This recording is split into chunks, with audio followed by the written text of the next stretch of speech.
아침에 나로 주의 인자한 말씀을 듣게 하소서. 성도 여러분 안녕하세요. 화요일입니다. 오늘도 하나님의 은총이 여러분들의 삶의 자리 가운데 가득하기를 간절히 소망합니다. 말씀 한 곳 봅니다. 마태복음 19장 16절부터 22절까지의 말씀입니다. 어떤 사람이 주께 와서 이르되 선생님이여 내가 무슨 선한 일을 하여야 영생을 얻으리이까? 예수께서 이르시되 어찌하여 선한 일을 내게 묻느냐? 선한 이는 오직 한 분이시니라. 내가 생명에 들어가려면 계명들을 지키라. 이르되 어느 계명이오니까? 예수께서 이르시되 살인하지 말라, 간음하지 말라, 도둑질하지 말라, 거짓 증언하지 말라, 내 부모를 공경하라, 내 이웃을 내 자신과 같이 사랑하라 하신 것이니라. 그 청년이 이르되 이 모든 것을 내가 지켰사온즉 아직도 무엇이 부족하리이까?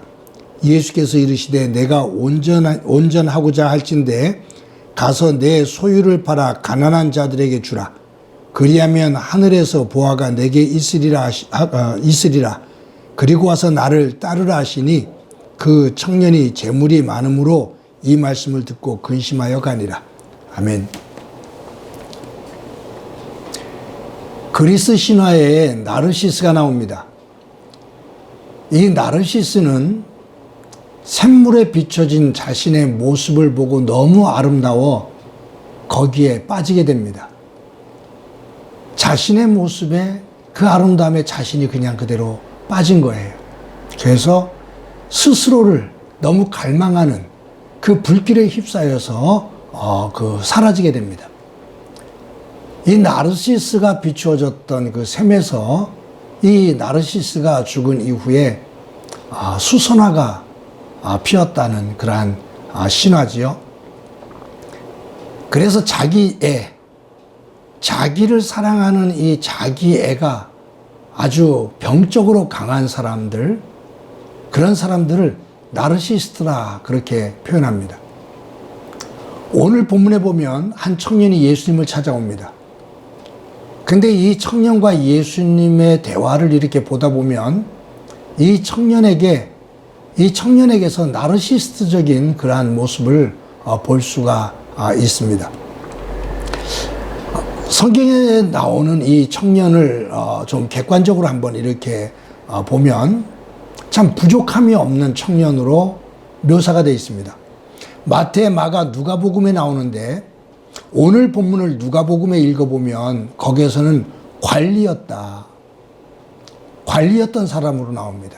그냥 관리가 아니라 높은 관리입니다. 여기서 관리라고 표현된다는 것은 어느 정도의 높은 직에 있었던 사람이다 그 말이에요.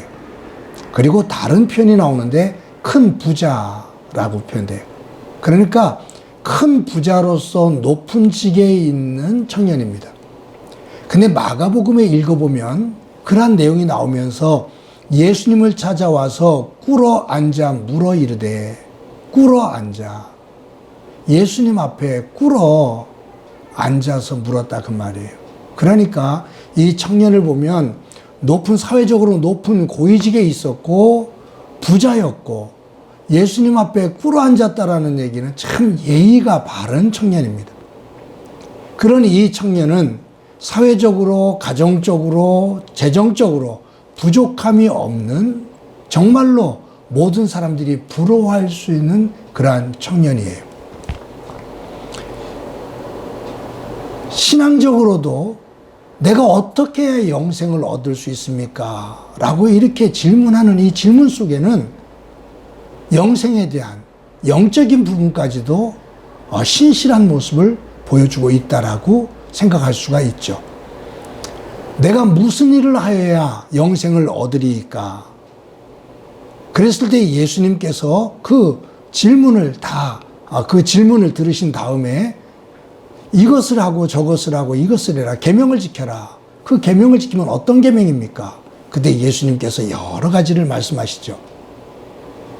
근데 제가 이 본문을 읽으면서 어떤 생각이 들었냐면 이 청년이 예수님에게 찾아왔을 때 내가 어떻게 해야 영생을 얻을 수 있습니까? 계명을 지켜라. 어떤 계명입니까? 이런 계명이다. 내가 그것을 다 지켰습니다. 그래? 그렇다면 너는 더 이상 구할 것이 없어. 너 정말로 잘 살았구나. 라는 칭찬을 듣고 싶어서 찾아온 청년인 것 같아요. 그래서 제가 이 청년에게서 나르시스트적인 그런 모습이 보인다라고 했던 거예요. 근데 예수님께서 이 청년과 대화하시면서 그의 질문에 어떤 계명을 지켜야 됩니까? 그때 쭉 나열하시는 걸 보셔요. 10계명이죠. 근데 이 10계명 가운데 10계명 가운데 1계명부터 4계명까지 하나님을 향한 계명, 그것은 얘기를 하지 않으십니다. 부모를 공경하라 해서부터 거짓말하지 말고 이웃 것을 탐하지 말고 간음하지 말고 그 내용을 사람이 사람에게 지켜야 될 그런 계명을 쭉 말씀하셔요. 왜 그러셨을까? 다른 사람들 같으면 우상을 섬기지 말고 하나님의 이름을 망령되이 일컫지 말고 안식일을 기억하고 하면서 하나님과의 관계를 강조하는 계명을 말씀하셨을 거라고 생각이 되는데 본문을 자세히 읽어보면 그 계명에 대해서는 한마디도 하지 않으시고 사람이 사람에게 지켜야 될 계명에 대한 이야기를 하셔요. 그런데 청년은 다 지켰다 그 말이에요. 그때 예수님께서 말씀하셔요. 네가 온전해지려면 네가 온전, 여기에 보면은 내가 온전하고자 할진대 라고 말씀하시면서 네 재산을 팔아 가난한 사람들에게 나눠주고 나를 쫓으라. 온전할진대라는 얘기는 나는 다 지켰습니다 라고 말하는데 예수님께서 보실 때는 아니 그렇지 않아 그 말이에요. 나 그거 다 지켰습니다. 온전히 다 지켰습니다. 나 완전합니다 라고 그런 표현이거든요. 다 지켰다 그거예요. 근데 온전할진대, 온전하고자 할진대 그 얘기는 아니 그거는 네 표현이야. 네 만족이야. 그렇지 않고 하나님 중심으로 정말로 온전해지려면 네가 가지고 있는 재산을 가난한 자들에게 팔아서 나눠주고 나를 따르라. 그때 나오는 단어가 말이 뭐냐면은 그 청년의 재물이 많음으로 말씀을 듣고 근심하며 가니라. 예수님을 따르지 않고 근심하며 가니라. 사랑하는 성도 여러분, 저와 여러분들이 오늘 이 본문을 대하면서 나에게 이 청년과 같은 그러한 속성은 없는지, 믿음은 내 만족이 아닌 하나님 안에서의 나의 모습을 보며 하나님이 기뻐하시는 믿음이 온전한 믿음이거든요. 잘못하다 보면 이 청년처럼 자기 만족 속에 빠져서 내 의를 말할 때가 참 많습니다. 오늘도 저와 여러분이 하나님 안에서 우리를 잘 점검하고 성찰하며 나의 부족한 점이 무엇인지를 깨닫고 내 만족이 아닌 하나님의 기쁨의 자리에 서기 위해 나의 약함을 하나님 앞에 내어놓고 하나님 안에서 그 부분을 하나하나 채워 주를 따르는 소중한 삶이 되어지기를 간절히 소망합니다. 근심하며 돌아가는 청년의 모습이 아니라 예수님을 따르는 자리에 설 수 있는 저와 여러분의 삶이 되어지기를 간절히 소망합니다. 한번 기도합니다. 하나님 아버지,